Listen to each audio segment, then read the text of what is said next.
For his address. स्वागत कीजिए श्री नरेंद्र मोदी जी।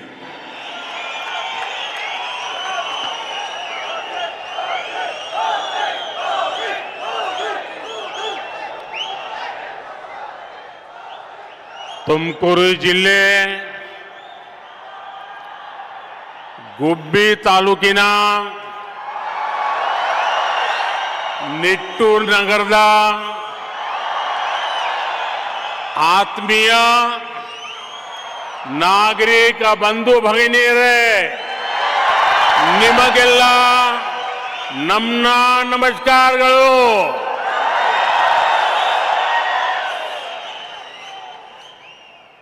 कर्नाटक संतों, ऋषियों, मनीषियों की भूमि है. आध्यात्म, ज्ञान विज्ञान की महान भारतीय परंपरा को कर्नाटक ने हमेशा सशक्त किया है. इसमें भी तुमकुरू का विशेष स्थान है. सिद्धगंगा मठ की इसमें बहुत बड़ी भूमिका है. पूज्य शिवकुमार स्वामी जी ने त्रिविधा दसोही यानी अन्ना, अक्षरा और आश्रय की जो विरासत छोड़ी, उसे आज श्री सिद्धलिंगा महास्वामी जी आगे बढ़ा रहे हैं. मैं पूज्य संतों को नमन करता हूं. गुब्बी स्थित श्री चिदंबरा आश्रम और भगवान चन्न बसवेश्वर को भी मैं प्रणाम करता हूं. भाइयों और बहनों, संतों के आशीर्वाद से आज कर्नाटका के युवाओं को रोजगार देने वाले,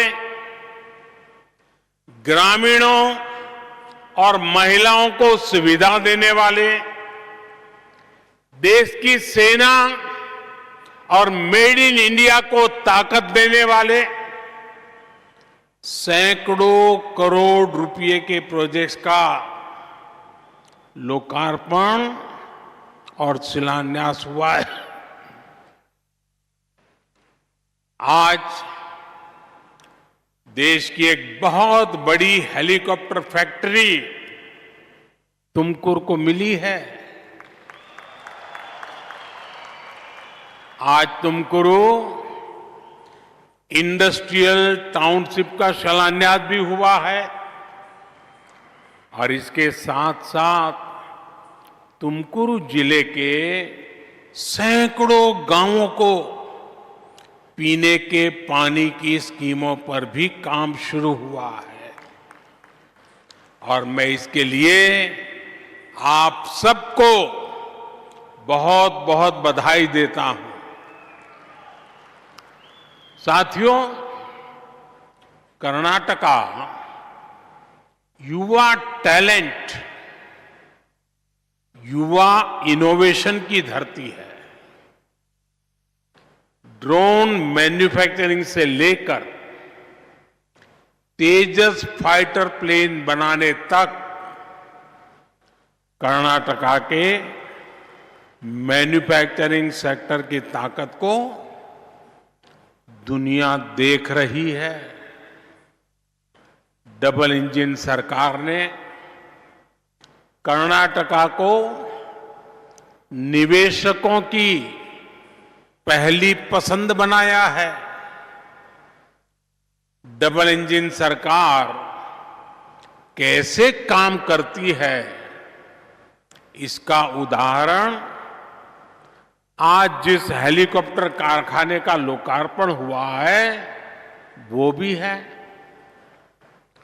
साल 2016 में एक संकल्प के साथ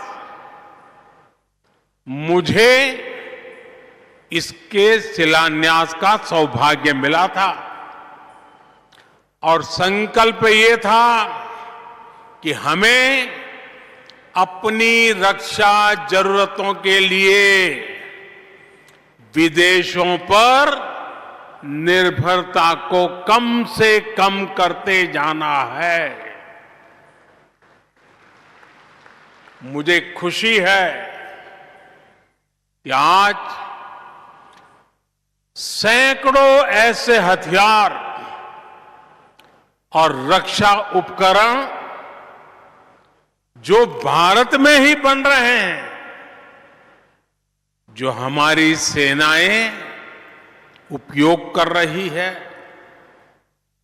आज आधुनिक असॉल्ट राइफल से लेकर टैंक, तोप, नौसेना के लिए aircraft carrier, helicopter, fighter jet, transport aircraft, सब कुछ भारत खुद बना रहा है।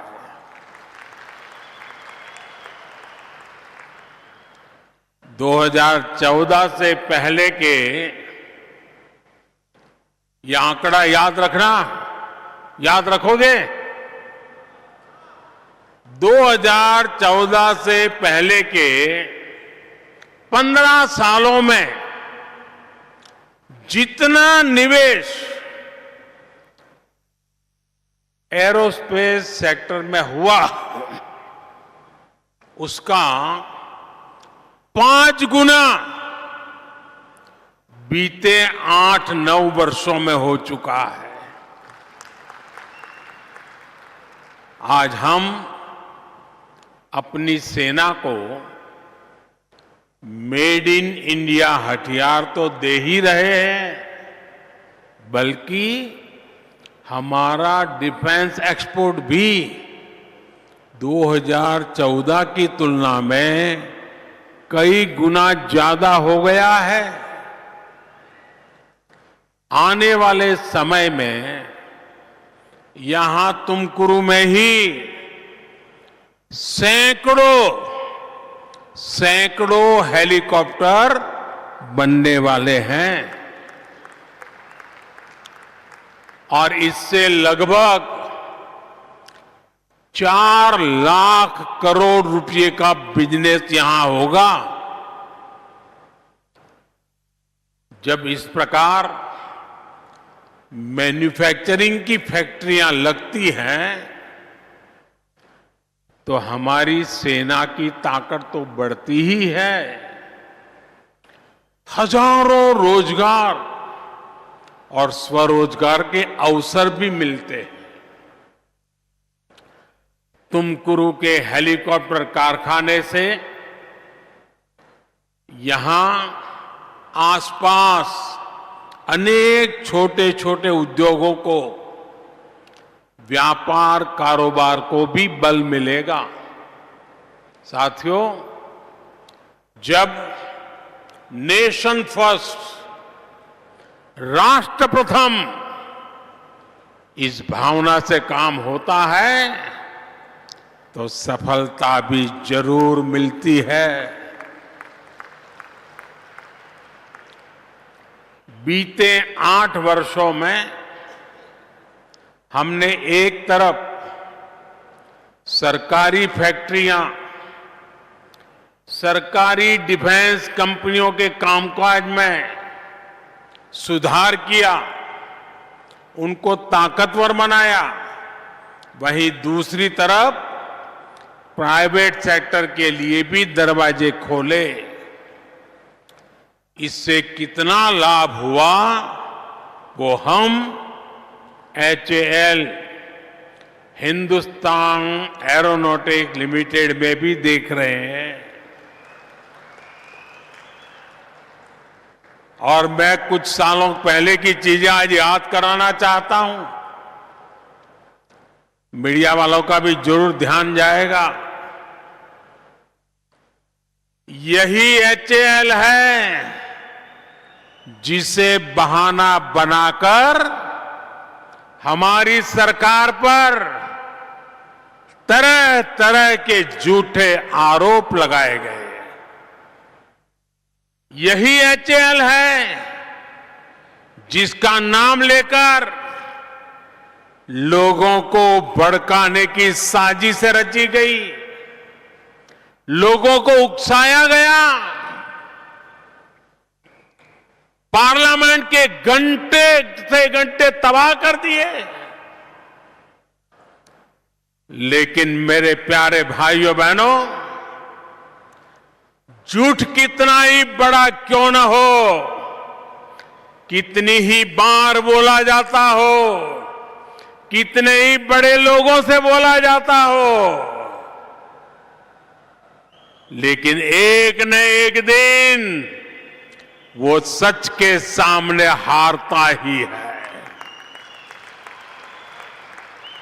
आज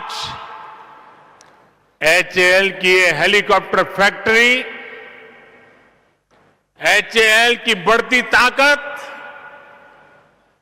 ढेर सारे पुराने झूठों को और झूठे आरोप लगाने वालों का पर्दाफाश कर रही है, हकीकत खुद बोल रही है। आज वही एचएएल भारत की सेनाओं के लिए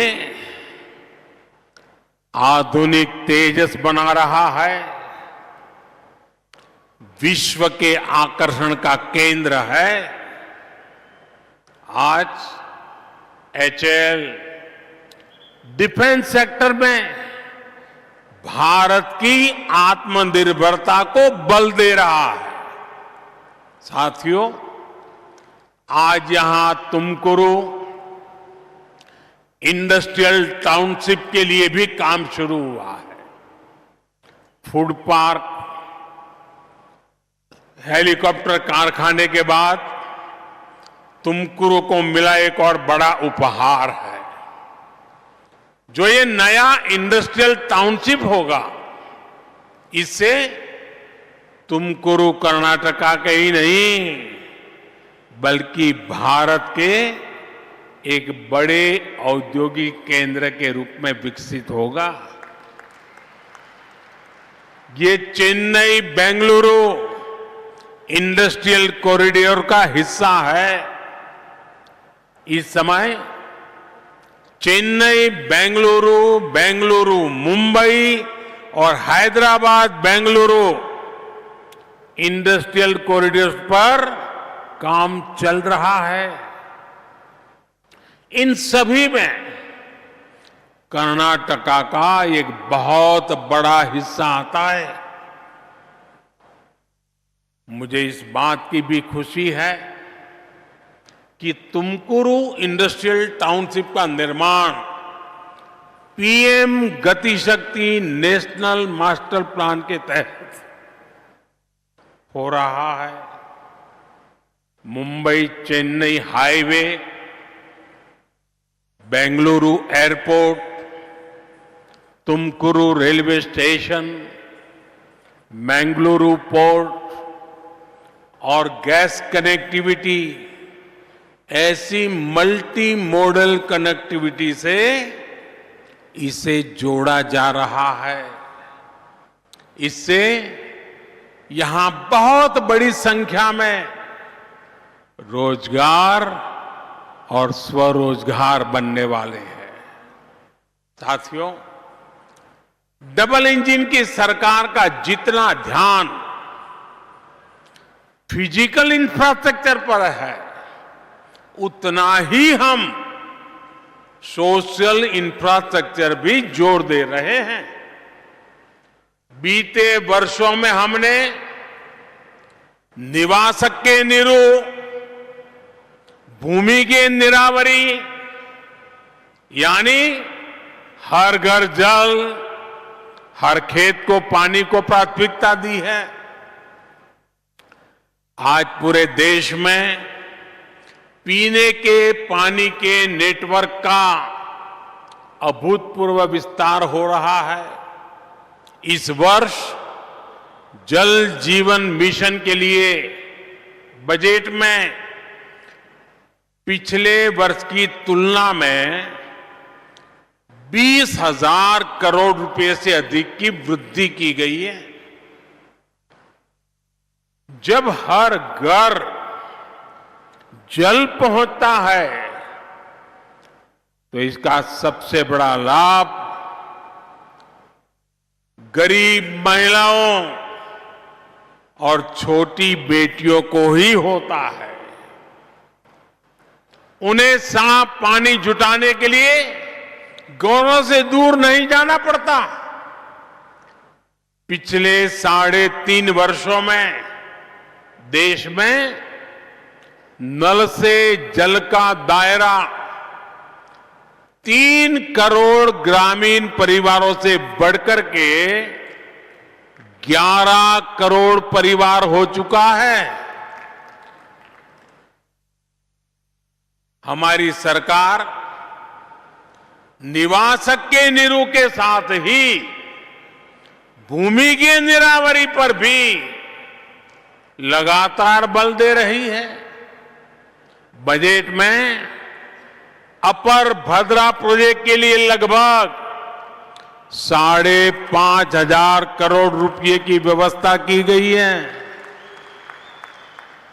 इससे तुमकुरू, चिकमंगलुरु, चित्रदुर्ग और दावणगेरे सहित सेंट्रल कर्नाटका के बड़े सूखा प्रभावित क्षेत्र को लाभ होगा।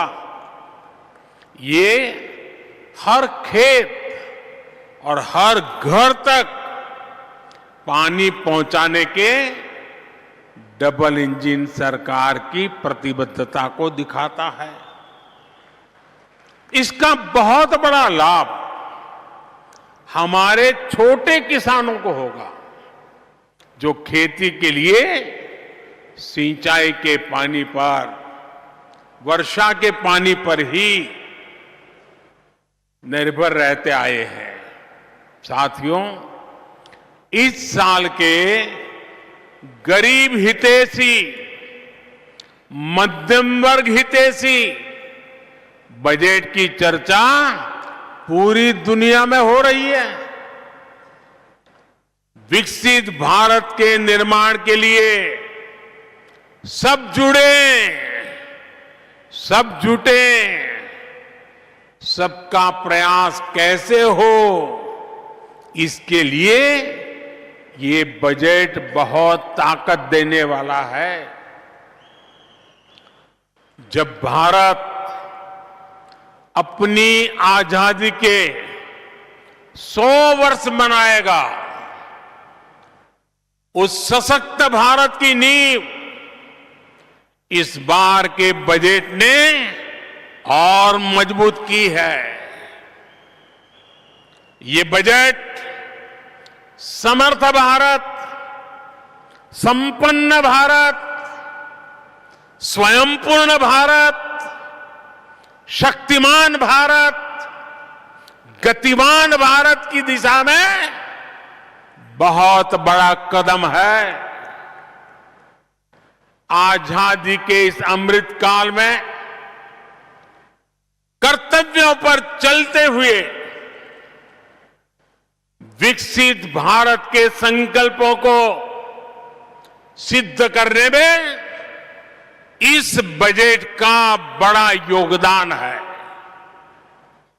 गांव, गरीब, किसान, वंचित, आदिवासी, मध्यम वर्ग, महिला, युवा, वरिष्ठ जन, सबके लिए बड़े बड़े फैसले इस बजट में लिए गए हैं। ये सर्वप्रिय बजट है, सर्वहितकारी बजट है, सर्वसमावेशी बजट है,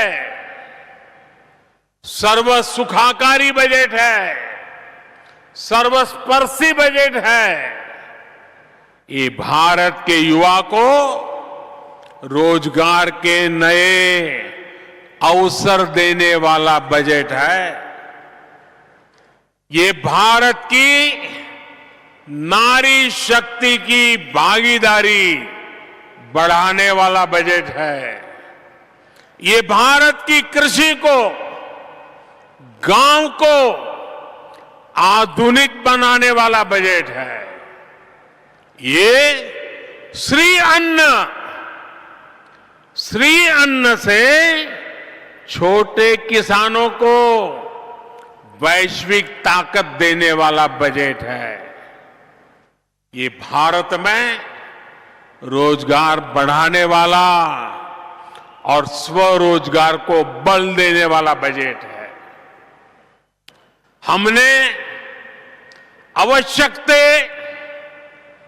आधारा मत्तु अदाया, यानी आपकी जरूरतों, आपको दी जाने वाली सहायता और आपकी आय, तीनों का ध्यान रखा है।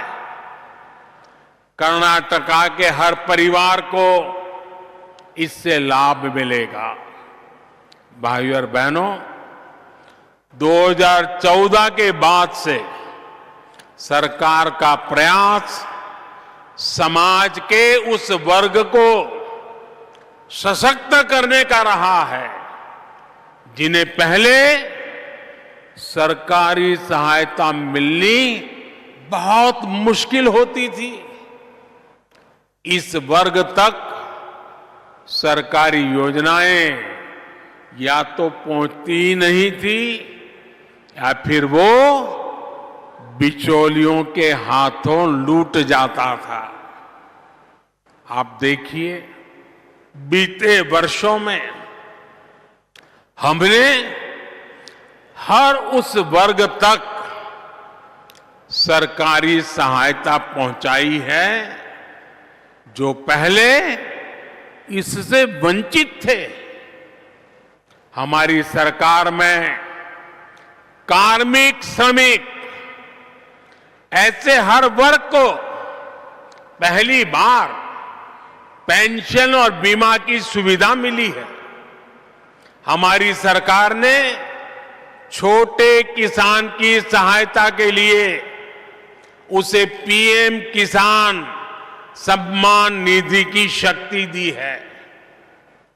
रेहड़ी, ठेले, फुटपाथ पर काम करने वाले स्ट्रीट वेंडर्स को हमने पहली बार बैंकों से बिना गारंटी का ऋण दिलाया है। इस वर्ष का बजट इसी भावना को आगे बढ़ाता है। पहली बार हमारे विश्वकर्मा बहनों भाइयों के लिए भी देश में एक योजना बनी है। विश्वकर्मा यानी हमारे वो साथी जो अपने हाथ के कौशल से, हाथ से चलने वाले किसी औजार की मदद से कुछ निर्माण करते हैं, सृजन करते हैं, स्वरोजगार को बढ़ावा देते हैं। जैसे हमारे कुंभारा, कम्मारा, अक्कसालिगा, शिल्पी, गोरे के लसदवा, बड़गी आदि जो हमारे सब साथी हैं, पीएम विकास योजना से अब ऐसे लाखों परिवारों को उनकी कला, उनके कौशल को और समृद्ध करने में मदद मिलेगी। साथियों, इस वैश्विक महामारी के समय में राशन पर होने वाले खर्च की चिंता से भी हमारी सरकार ने गरीब परिवारों को मुक्त रख रखा है। इस योजना पर हमारी सरकार 4 लाख करोड़ रुपए से अधिक खर्च कर चुकी है। गांवों में हर गरीब परिवार को पक्का घर देने के लिए बजट में अभूतपूर्व 70,000 करोड़ रुपए रखे गए हैं। इससे कर्नाटका के अनेक गरीब परिवारों को पक्का घर मिलेगा, जिंदगी बदल जाएगी। भाइयों और बहनों, इस बजट में मिडिल क्लास के हित में अभूतपूर्व फैसले लिए गए हैं। 7 लाख रुपए तक की आय पर इनकम टैक्स जीरो होने से मिडिल क्लास में बहुत उत्साह है। विशेष रूप से 30 वर्ष से कम के युवा साथी जिनकी नौकरी नई है, बिजनेस नया है, उनके अकाउंट में हर महीने अधिक पैसों की बचत होने वाली है। इतना ही नहीं, जो रिटायर हुए कर्मचारी है, जो हमारे सीनियर सिटीजन है, वरिष्ठ नागरिक है, उनके लिए डिपॉजिट की लिमिट को 15 लाख से बढ़ाकर 30 लाख यानी दोगुना कर दिया है। इसे उन्हें हर महीने मिलने वाला रिटर्न और बढ़ जाएगा। प्राइवेट सेक्टर में काम करने वाले साथियों के लिए लीव एनकैशमेंट पर टैक्स की छूट लंबे समय से सिर्फ 3 लाख रुपए थी, अब 25 लाख रुपए तक के लीव एनकैशमेंट को टैक्स फ्री कर दिया गया है। इससे तुमकुरू, बेंगलुरु सहित कर्नाटका और देश के लाखों परिवारों के पास ज्यादा पैसा आएगा। साथियों, हमारी देश की महिलाओं का वित्तीय समावेश भाजपा सरकार की सर्वोच्च प्राथमिकताओं में से एक है। महिलाओं का वित्तीय समावेश घरों में उनकी आवाज मजबूत करता है, घर के निर्णयों में उनकी भागीदारी बढ़ाता है। हमारी माताएं, बहनें, बेटियां ज्यादा से ज्यादा बैंकों से जुड़े, इसके लिए इस बजट में हमने बड़े बड़े कदम उठाए हैं। हम महिला सम्मान बचत पत्र लेकर आए हैं। इसमें बहनें 2 लाख रुपए तक का निवेश कर सकती हैं, जिस पर सबसे अधिक 7.5% ब्याज मिलेगा। ये परिवार और समाज में महिलाओं की भूमिका को और बढ़ाएगा। सुकन्या समृद्धि, जनधन बैंक खातों, मुद्रा ऋण और घर देने के बाद ये महिला आर्थिक सशक्तिकरण के लिए एक और बड़ी पहल है।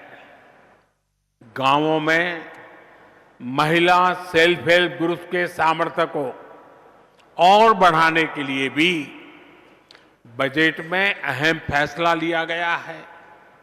भाइयों और बहनों, ग्रामीण अर्थव्यवस्था पर इस बजट में सबसे अधिक फोकस है। किसानों को कदम कदम पर डिजिटल टेक्नोलॉजी से मदद हो या सहकारिता का विस्तार, इस पर बहुत फोकस है। इससे किसानों, पशुपालकों और मछुआरों सभी को लाभ होगा। गन्ने से जुड़ी सहकारी समितियों को विशेष मदद मिलने से कर्नाटका के गन्ना किसानों को बहुत लाभ होगा। आने वाले समय में अनेक नई सहकारी समितियां भी बनेगी और अनाज की स्टोरेज के लिए देश भर में बड़ी संख्या में स्टोर बनेंगे। इससे छोटे किसान भी अपना अनाज स्टोर कर पाएंगे और बेहतर कीमत मिलने पर बेच पाएंगे। यही नहीं, प्राकृतिक खेती से छोटे किसान की लागत कम हो, इसके लिए हजारों सहायता केंद्र भी बनाए जा रहे हैं। साथियों, कर्नाटका में आप सभी मिलेट्स, मोटे अनाज का महत्व बखूबी समझते हैं। इसलिए मोटे अनाजों को आप सभी पहले से सिरी धान्य कहते हैं। अब कर्नाटका के लोगों की इसी भावना को देश आगे बढ़ा रहा है। अब पूरे देश में मोटे अनाज को श्री अन्न की पहचान दी गई है। श्री अन्न यानी धान्य में सर्वश्रेष्ठ। कर्नाटका में तो श्री अन्न रागी, श्री अन्न नवणे, श्री अन्न सामे, श्री अन्न हरका, श्री अन्न कोरले, श्री अन्न उदलू, श्री अन्न बरगू, श्री अन्न सज्जे, श्री अन्न बीड़ी जोड़ा। किसान ऐसे अनेक श्री अन्न पैदा करता है। कर्नाटका के रागी मुद्दे,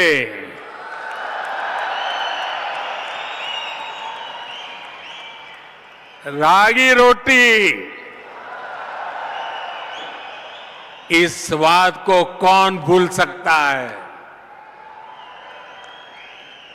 इस साल के बजट में श्री अन्न के उत्पादन पर भी बहुत बल दिया गया है। इसका लाभ कर्नाटका के सूखा प्रभावित क्षेत्रों के छोटे छोटे किसानों को सबसे अधिक लाभ होगा। साथियों, डबल इंजन सरकार के ईमानदार प्रयासों के कारण आज भारत के नागरिक का विश्वास बुलंदी पर है, आत्मविश्वास बुलंदी पर है। हम हर देशवासी का जीवन सुरक्षित करने के लिए, भविष्य समृद्ध करने के लिए दिन रात मेहनत कर रहे हैं। आपका निरंतर आशीर्वाद ही हम सभी के लिए ऊर्जा है, हमारी प्रेरणा है। एक बार फिर आप सभी को बजट और आज तुमकुरु में जो विकास के प्रोजेक्ट का लोकार्पण और शिलान्यास हुआ है, इसके लिए मैं बहुत बहुत बधाई देता हूं। आप आज इतनी बड़ी तादाद में यहां आए हैं, हमें आशीर्वाद दे रहे हैं। मैं आप सबका भी हृदय से बहुत बहुत आभार व्यक्त करता हूं। धन्यवाद।